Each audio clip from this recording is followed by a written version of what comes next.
Eu quero que vocês abram a palavra de Deus comigo em Romanos, capítulo 1, e nós iremos ler do verso 1 até o verso 7. Que Deus nessa noite tenha misericórdia de mim, tenha misericórdia dos irmãos, para que venhamos meditar e falar aquilo que proceda de Deus, e que a edificação seja para a sua igreja, mas acima de tudo a glória seja ao nome de Deus. Eu quero colocar aí o tema. Nós vamos falar hoje sobre uma igreja que busca viver o Evangelho de Cristo. A ideia central do texto é: toda igreja que busca viver o Evangelho de Cristo deve ter a sua missão pautada no Evangelho, anunciado na palavra de Deus. E a nossa frase de transição é uma pergunta. Essa pergunta ela foi deixada ontem à noite. O tempo está próximo. Arrependei-vos e crede no Evangelho. Mas o que é o Evangelho? Sendo que muitas pessoas têm se apresentado nesse mundo como evangelistas, como pregadores do Evangelho. E às vezes é um evangelho do pode tudo. Você só precisa ter fé, é a sua fé. Você só precisa contribuir. Você só precisa se matricular na nossa campanha de 7 sextas-feiras. O que é o evangelho, afinal de contas? Por que essa palavra é tão falada e às vezes não é compreendida? E a guisa do assunto, ela não é compreendida desde o início da igreja. A própria igreja primitiva, em alguns momentos, não compreendeu o que é o Evangelho, o que é a mensagem da graça de Deus. Tanto é que Paulo, antes de fazer a segunda viagem missionária, precisou escrever uma carta aos Gálatas, porque a igreja estava com dificuldade de compreender o que é o Evangelho. O que é o Evangelho da graça de Deus? O Evangelho que salva. A carta aos Romanos, ela tem aqui algumas coisas que eu gostaria de passar para os irmãos. O autor é Paulo, né?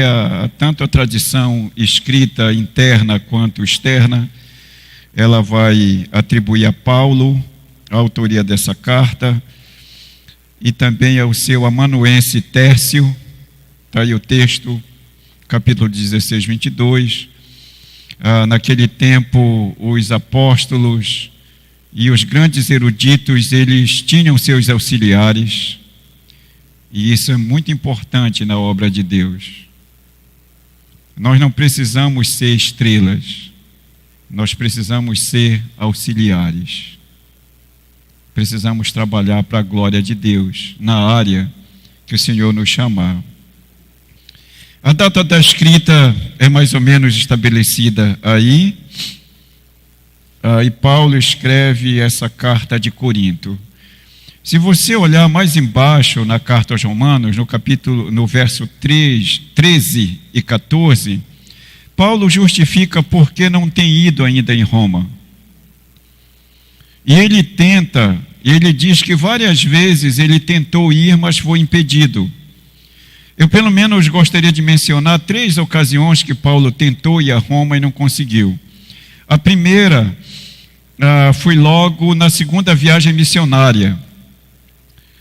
Eles saem, né, de maneira inferencial. Eu quero mencionar aqui em direção à Espanha, e de lá chegar até Roma, e eles são impedidos. Eles não são impedidos pelo imperador, eles não são impedidos por tempestades, eles são impedidos pelo próprio Deus. Então eles decidem ir em direção à Ásia e são impedidos de novo por Deus. Oram e à noite o Senhor dá uma visão a Paulo e eles vão a Macedônia e chegam até Filipos. A segunda vez, Paulo está em Corinto e ele tenta ir para Roma. e não consegue por causa de uma grande tempestade. Então ele fica em Corinto. E depois de 1 ano e 6 meses, ele faz as malas e quer vir a Roma. E Deus manda uma grande tempestade. E fica intrafegável o percurso. E ele não consegue chegar a Roma para conhecer os irmãos dessa igreja, para anunciar o evangelho face a face a esses irmãos. Mas em cima de algumas necessidades desses irmãos e dessa igreja, isso é visto no capítulo 16, devido ao grande número de pessoas que Paulo conhece nessa igreja, que Paulo tem tido contato com elas, Paulo escreve talvez o maior tratado evangelístico e teológico deixado para nós como igreja cristã. E é sobre esse evangelho que Paulo escreve que eu gostaria de lhes falar nessa noite. E explicar do versículo 1 até o versículo 7 o que é o evangelho de Deus. Que mensagem esse evangelho traz para nós. Então, em primeiro lugar, o evangelho é uma boa notícia. Evangelho é uma boa notícia. Evangelion. Assim, de maneira sintática, são 3 significados. O significado literal, boa notícia. O significado figurativo, notícia nova. E o significado simbólico, notícia inesperada. Aquela notícia que você esperava, uma tragédia, e de repente alguém te traz uma notícia abençoada. Isso é o evangelho. Mas o evangelho, ele também não é só facilidades. O evangelho não é aquela palavra suave, não é somente uma fé sem compromisso. O evangelho também lhe traz tribulação, ele traz compromisso, ele traz decisão. Tanto é que Paulo explica que a justiça de Deus se revela de fé em fé no evangelho. E o justo vive pela fé. E essa fé não é uma fé sem compromisso, não é uma fé, como eu falei no início, que alguns pregadores modernos dizem, basta você ter a sua fé. Não, essa fé não é nossa, essa fé é habilitada por Cristo em nós, por Deus. Ele é o autor e consumador da fé. E tanto o Antigo Testamento quanto o Novo Testamento, o grego e o hebraico vão usar 4 termos para a palavra fé. Nós temos a fé nacional, que era a fé promulgada por Moisés ou pelos sacerdotes. O próprio Esdras, na reconstrução do culto, vai fazer isso. E todo mundo vai dizer sim. Nós temos a fé, anuência de conhecimento, que ela é chamada de fé semântica. Você vai entrevistando as pessoas, conversando, você pergunta, você crê na Bíblia? A pessoa diz, eu creio. E aí você muda a pergunta, você faz o que a Bíblia diz? A pessoa diz, eu não sei. Não, é difícil. Essa é a fé semântica. Sabe que há um Deus, sabe que há a palavra de Deus, mas não crê, não tem compromisso. Nós temos também a fé religiosa. É aquela fé que todos se agregam e falam as mesmas coisas de Deus, mas não fazem o que Deus lhes determina. Mas nós temos a fé salvadora, e é sobre essa que Paulo fala, que ela é e está presente no Evangelho. Essa fé é a fé que muda nossas vidas, de pecadores condenados a pecadores salvos. Então, o Paulo ele explica, o Evangelho é uma boa notícia. O Evangelho apresenta o plano de Deus. Apresenta o plano de Deus para salvar o pecador. É só conferir o verso 1. Apresenta o plano de Deus para abençoar o pecador. Como se não bastasse Deus salvar a cada um de nós, Deus também nos salva e nos abençoa. É o meu caso e o caso do meu colega, que eu posso falar por ele com propriedade. Muitos de nossos amigos, muitos daqueles da nossa região, do nosso contexto cultural, hoje estão ricos, hoje ganharam o mundo, hoje estão na Europa, nos Estados Unidos. E eles olham para nós e perguntam: e vocês como estão? Nós somos pastores. E a pergunta é: vocês são realizados? O que é que nós respondemos? Somos realizados além do que merecemos. Porque a melhor coisa é estar fazendo a vontade de Deus, é estar obedecendo à vontade de Deus. Um dia desse, um desses amigos ricos perguntou se eu não era frustrado por não ter um carro importado. Eu disse: não, mas de jeito nenhum. Você não imagina a glória que há de Deus, a vontade de agradecer a Deus e a riqueza que é a graça de Deus. E eu disse para ele, e um amigo crente, prestem bem atenção nisso. Eu disse para ele: Jesus disse: do que adianta você ganhar o mundo inteiro e perder a sua alma? Ou do que adianta até nós mesmo como crentes conquistarmos as coisas terrenas e sermos pobres espiritualmente? O Evangelho não somente salva, mas o Evangelho abençoa. Talvez o erro dos intérpretes modernos do Evangelho, a maioria deles, é apontar somente a bênção do Evangelho, e não o Deus que abençoa no Evangelho. Mas o Evangelho também é bênção. Deus é dono de todas as coisas. Ele nos salva e nos abençoa. No meu caso e do Herói, de outros presbíteros aqui e pastores, como se não bastasse a salvação, o Senhor ainda nos dá a graça de sermos porta-vozes da sua palavra. Deus ainda nos faz embaixadores. O Evangelho apresenta a salvação e a justiça de Deus, a eleição para a salvação da vida eterna, mas o Evangelho também apresenta a condenação para a punição eterna. É por isso que alguns interpretam errado o texto de Isaías, que diz que a palavra de Deus não volta vazia, antes fará o que lhe apraz. É verdade, a palavra de Deus faz o que apraz a Deus, e não somente aquilo que eu quero. A palavra de Deus, ela é soberana, ela não volta vazia, porque exatamente o Deus que é o fiel depositário da palavra, ele é eterno.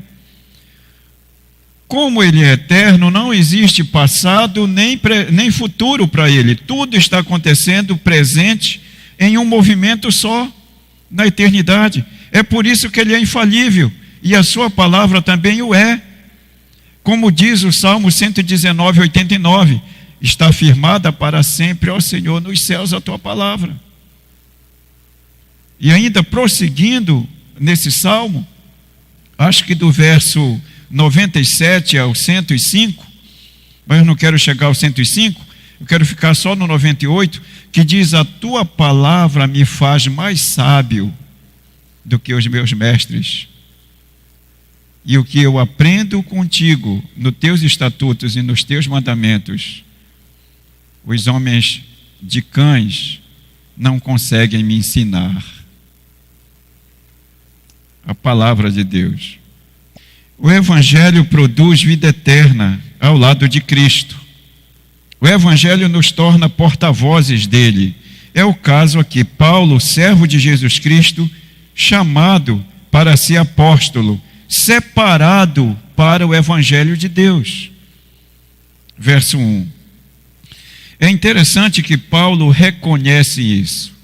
Agora é bom que se diga, irmãos, Paulo não reconhece a soberania de Deus a partir da sua humanidade, a partir da sua vontade humana, do próprio Paulo. Ele reconhece a soberania de Deus a partir do seu chamado e da graça de Deus na sua vida. Porque Paulo era um líder arrogante. Paulo era um rabino muito arrogante. Paulo era uma fera selvagem. Paulo era um homem muito estúpido, era um homem cruel. Ele perseguiu, ele matou a igreja de Deus. Ele chega a dizer na sua carta que ele não é nem digno de ser apóstolo, porque ele perseguiu a igreja de Deus. Mas aqui ele diz que ele é apóstolo separado para o Evangelho de Deus. E quando nós lemos 2 Coríntios, capítulo 5, ali do verso 18 em diante, Paulo vai dizer que tudo provém de Deus, que nos deu o ministério da reconciliação no Evangelho, porque o próprio Cristo estava com Deus, reconciliando cada um de nós por sua graça. E nessa reconciliação e nessa missão de sermos porta-vozes desse Evangelho, não devemos receber a graça de Deus em vão, de termos o privilégio de conhecermos, de recebermos o contato do Evangelho de Deus. Perguntaram para David Martin Lloyd Jones qual a coisa mais bonita numa igreja. Ele disse: são várias coisas que são bonitas na igreja, mas eu vou mencionar 3: o batismo, a pregação e o casamento de pessoas que confessam a Deus. Nós vimos 2 coisas bonitas aqui, né? A terceira virá por aí, né, pastor Iró? 2, o Evangelho procede de Deus. O Evangelho que Paulo é apóstolo, que Paulo é chamado para pregá-lo, ele procede de Deus. Ele vem de Deus. É esse Evangelho que nós vimos ontem, Jesus falando, depois que ele vem da tentação, é tentado pelo diabo, e vai para Galiléia, e a Bíblia diz que ele vai começar o grande ministério na Galiléia. E o que é que ele diz aos seus discípulos? Arrependei-vos. Não, o tempo está próximo. Arrependei-vos e crede no Evangelho. E muitas pessoas creram no Evangelho. Pelo menos até a morte de Cristo, 120 pessoas o seguiam fielmente. E depois de sua morte, 2.000, 3.000, 4.000, 5.000, até chegar a um número incontável. Você sabe o que me impressiona? É aquela cena na eternidade, nos céus. João, ele estava preocupado com a igreja, ele estava preocupado com a pregação, ele estava preocupado com os resultados. Inclusive, os 2 João, né? O João Batista estava preocupado e também o João Evangelista. Mas eu vou falar sobre o João Evangelista, o apóstolo, no Apocalipse. Ele está preocupado. E ele ora, e de repente ele vê como o som de muitas águas, e aí ele vê o mensageiro do Senhor, e o Senhor rasga só um pedacinho da eternidade, para que ele olhe por aquela brecha e veja algumas coisas. Uma das coisas mais interessantes que ele vê, para nós, todas as coisas lá são interessantes e importantes, mas é o grande número de eleitos que o Senhor está chamando e que se apresentará na eternidade dos 4 cantos da terra. Mas a figura lá é interessante, a visão é interessante, porque há uma grande pergunta. A pergunta é: quem são esses que estão de vestiduras brancas, que significa a justificação da justiça de Cristo que eu falei ontem? Aí eles dizem: esses são aqueles que têm as vestiduras lavadas no sangue do Cordeiro, povos de línguas e nações.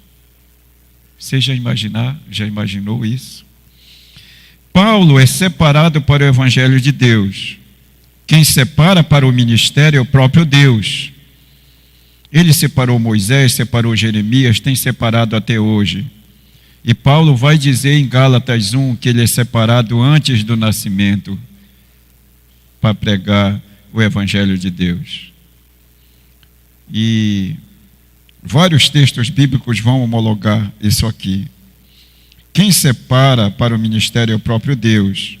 Quem abre as portas e a obra para ser feita é o próprio Deus. Na confissão de Pedro, a gente vê uma cena interessante ali. Jesus faz a pergunta: O que as pessoas estão falando a respeito do Filho do Homem, a respeito do meu ministério? Uns estão dizendo uma coisa, outros estão dizendo outra. E vós, que dizeis que eu sou? E aí Pedro não deixa ninguém falar e se apressa e fala logo. Ele diz: tu és o Cristo, o Filho do Deus vivo. Jesus diz para ele: quem te revelou, Pedro, não foi carne nem sangue, mas foi o próprio Pai. Eu, porém, te digo, tu és Pedrita, tu és uma pequena pedra, e sobre esta pedra, que é a tua confissão e é o meu corpo, eu edificarei a minha igreja, e as portas do inferno não prevalecerão contra ela. Aí as portas do inferno é a morte, não é oposição, não é Satanás, porque o termo lá não é Geena, Geena no grego é inferno, mas o termo é Sheol, morte. O Evangelho de Deus, ele salva e ele leva para o céu.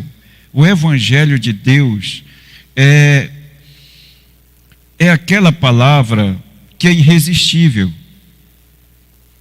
É interessante a avaliação que Jesus faz a duas igrejas do Apocalipse, como ele se apresenta, tanto em Apocalipse 1, no capítulo 1, quanto em Apocalipse no capítulo 2 e no capítulo 3.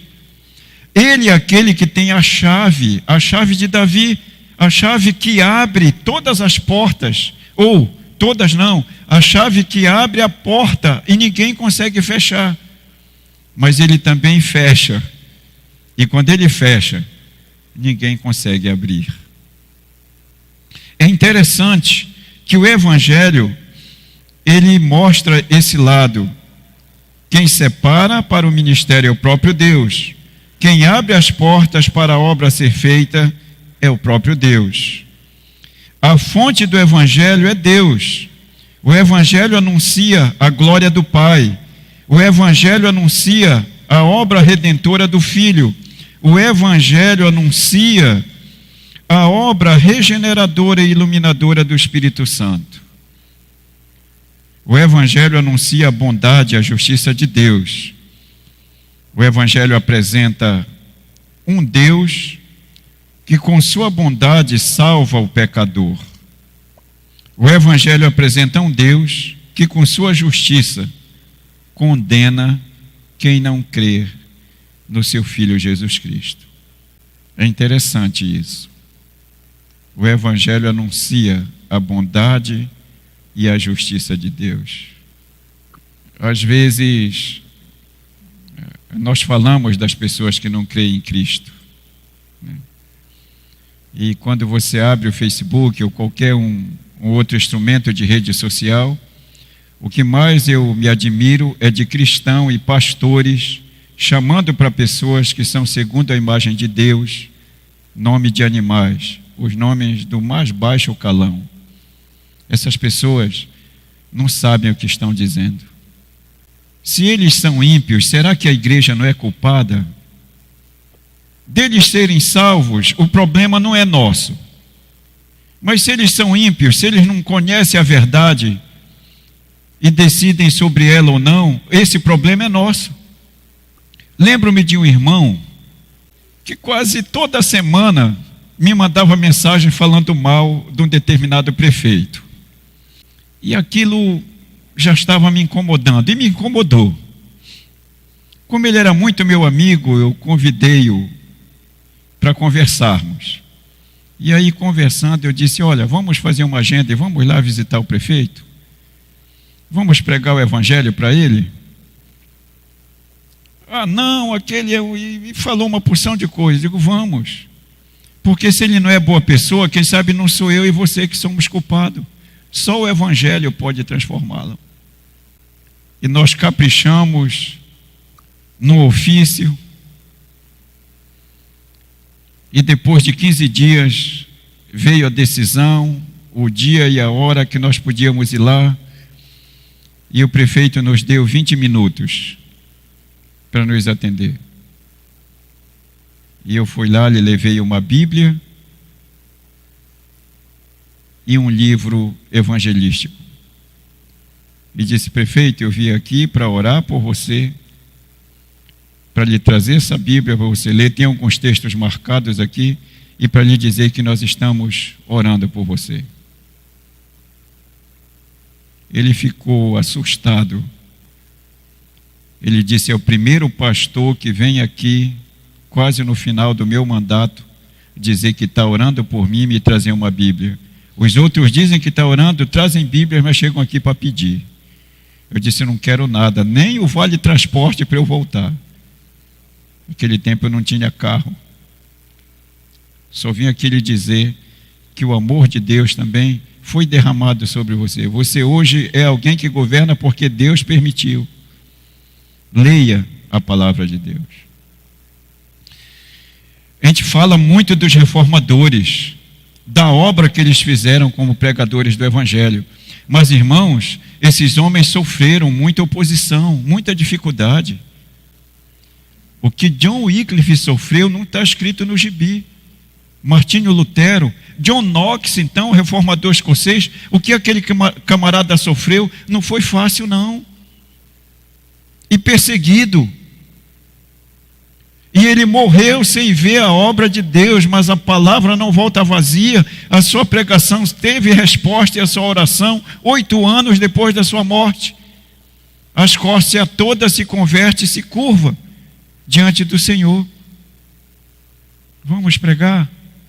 Vamos levar a palavra, porque o Evangelho é o Evangelho que salva, mas também é o Evangelho que condena. E nós somos porta-vozes de Deus para anunciar esse Evangelho. Os versos de 2 em diante, nós vamos ver a terceira coisa, que o Evangelho é cristocêntrico,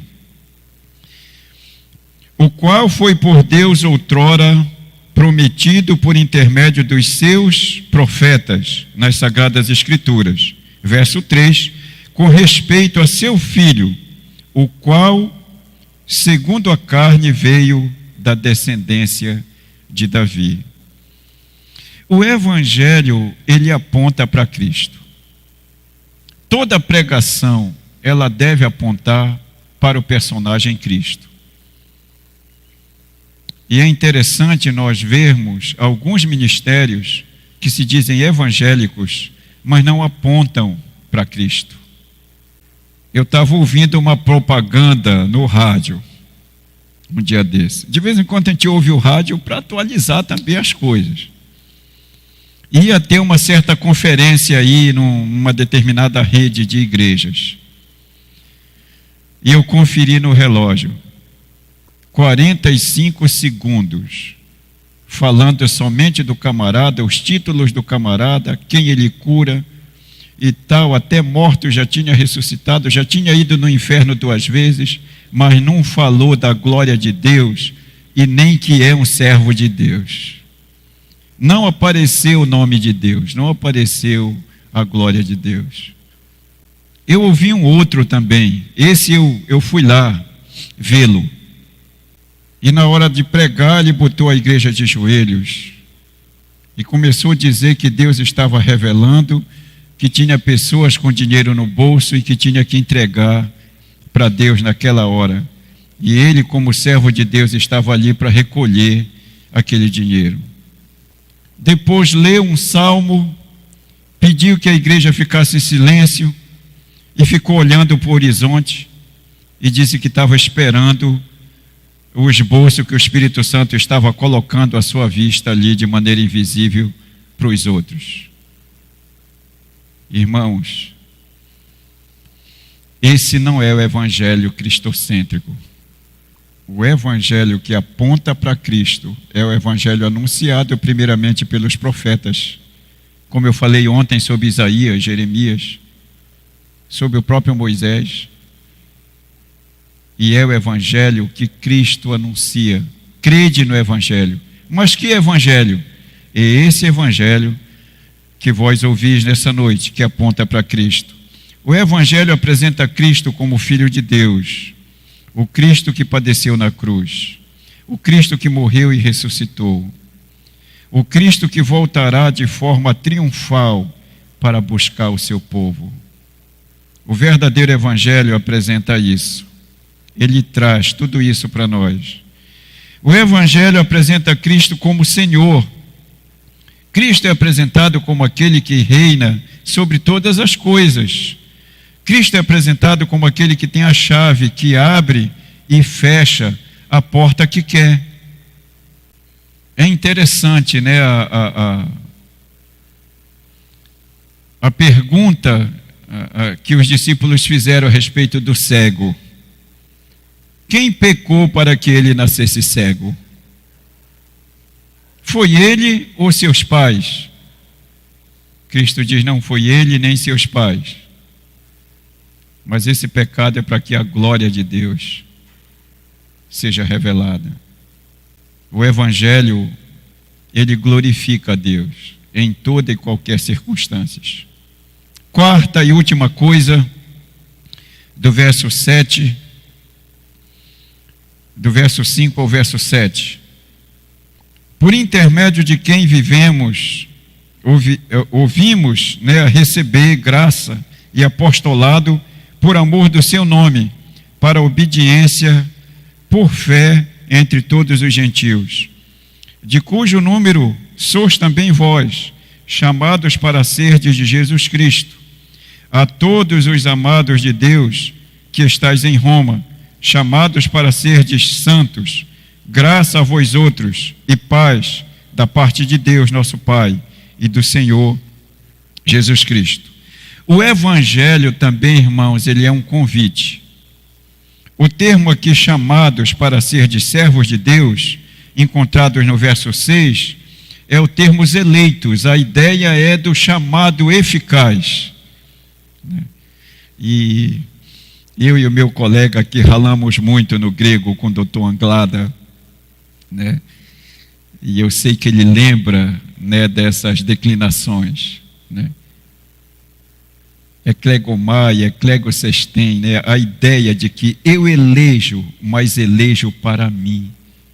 E esse termo, ele não aceita nessa certa declinação a palavra passiva. A ideia do passivo. Ele aceita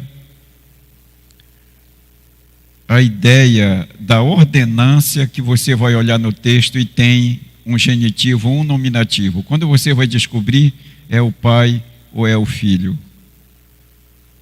Conclusão: nós somos chamados, nós somos eleitos, nós somos salvos pela soberania e graça de Deus. Paulo está dizendo que tanto ele quanto todos os gentios e os romanos são recipientes dessa graça dada por Deus. Então, o Evangelho, ele também é um convite. Nós vimos que, em primeiro lugar, o Evangelho é uma boa notícia. Em segundo lugar, o Evangelho procede de Deus.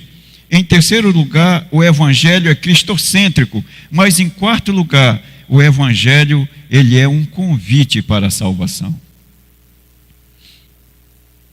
Alguém precisa entregar o Evangelho, verso 5. Alguém precisa.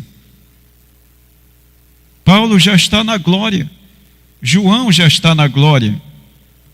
Vicente Costa, grande evangelista, revolucionário do Evangelho, homem semi-analfabeto, que salvou, levou muitas vidas a Cristo, fundou vários trabalhos presbiterianos no Pará, já está na glória. E é interessante esse fenômeno. Em toda a denominação e região a gente vê alguém assim. Na minha cidade tinha um senhor que ele trabalhava com carro de mão. Ele ainda está vivo, está muito debilitado. Chama-se José da Silva Laranjeira. Mas todo mundo que chegava em Portel sabia quem era José da Silva Laranjeira. Um evangelista de carrinho de mão, fazendo frete. Tinha vários filhos, todos tementes a Deus. criou os filhos, educou os filhos, empurrando carga dos outros, trabalhando na rua e evangelizando. Pelo menos 4 igrejas no Marajó foram fundadas por ele, entre os anos 60 e 75. Ele começou aqueles trabalhos com crianças. Ele não tinha poder aquisitivo, mas não se sabe de onde Deus lhe dava recursos, e ele distribuía bombons, folhetos e tudo mais. A história dele é muito longa, eu vou parar por aqui, mas são pessoas que entenderam o chamado do Evangelho, que ele não é somente para salvação, ele é para proclamação. A igreja deve sair para anunciar. Os obreiros precisam entregar o Evangelho. A igreja precisa entregar o Evangelho. Não há acepção de convidados no Evangelho. Deus convida os pobres e ricos. Deus convida todas as etnias, todas as raças. E esse convite vem através da igreja, através de mim e de vocês.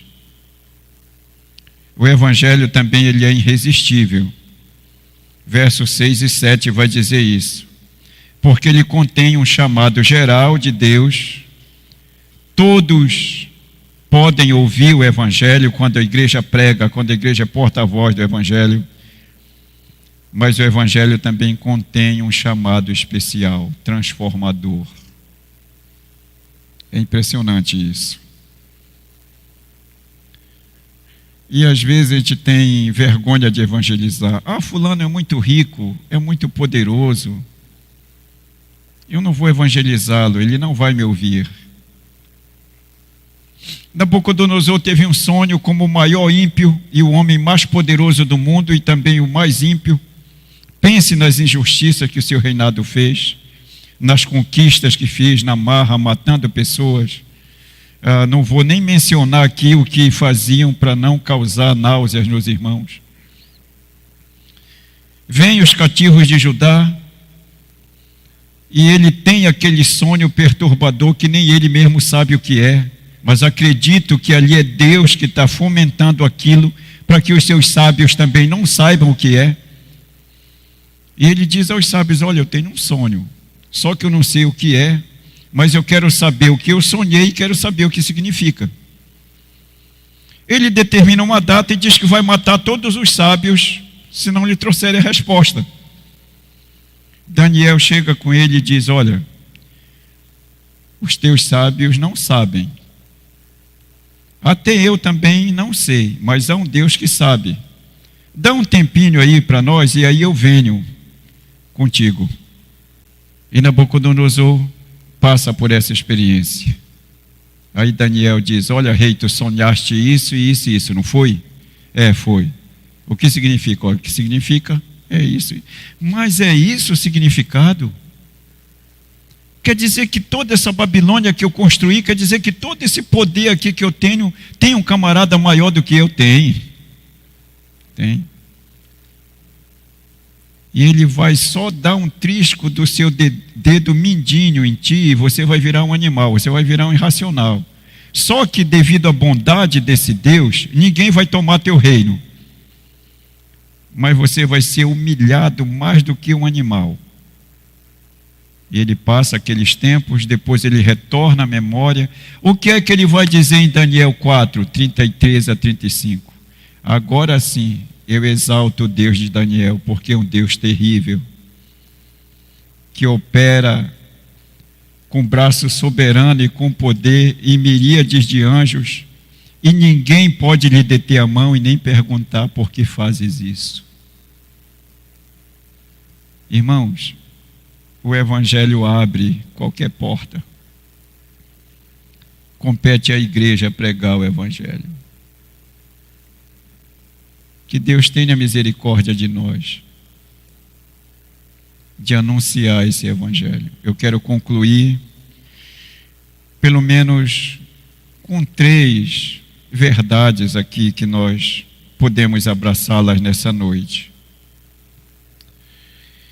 Precisamos testemunhar de Deus através do Evangelho. Se você já está fazendo isso, continue. Não há idade para isso. O que há é oportunidades. Onde você estiver, testemunhe do Evangelho. A outra verdade é que anunciar o Evangelho é um privilégio e também uma grande responsabilidade, minha e sua. Terceira verdade: devemos apresentar um bom testemunho do efeito do Evangelho em nossas vidas. Paulo, ele fez durante os 3 anos que ficou em Éfeso uma grande obra. A pregação do Evangelho ela causa um colapso na idolatria em Éfeso e na feitiçaria, a ponto dos cidadãos daquela cidade reunirem seus livros de ocultismo e queimarem em praça pública. E lá Paulo expulsou demônios, curou pessoas. E de repente um grupo lá de 7 rapazes, filhos de um sacerdote lá de uma sinagoga que tinha, achavam que era fácil expulsar demônio e pregar como Paulo pregava. Então eles foram diante de um endemoniado expulsá-lo em nome de Jesus que Paulo pregava. O que foi que o demônio disse para eles? Depois de lhes dar-lhes surra e lhes deixar sem roupa e eles saírem correndo nas ruas de Éfeso: nós sabemos quem é Jesus e sabemos quem é Paulo. Agora vocês, nós não sabemos. A autoridade de anunciar o Evangelho, pensemos nisso, vem de Deus. O poder vem de Deus. Então podemos concluir que o Evangelho é o poder de Deus. E nós devemos nos render ao poder de Deus nessa noite. Que Deus nos abençoe, meus irmãos, e derrame sobre nós a sua graça, para que possamos sempre ser porta-vozes desse Evangelho de Deus, da graça de Deus. Amém.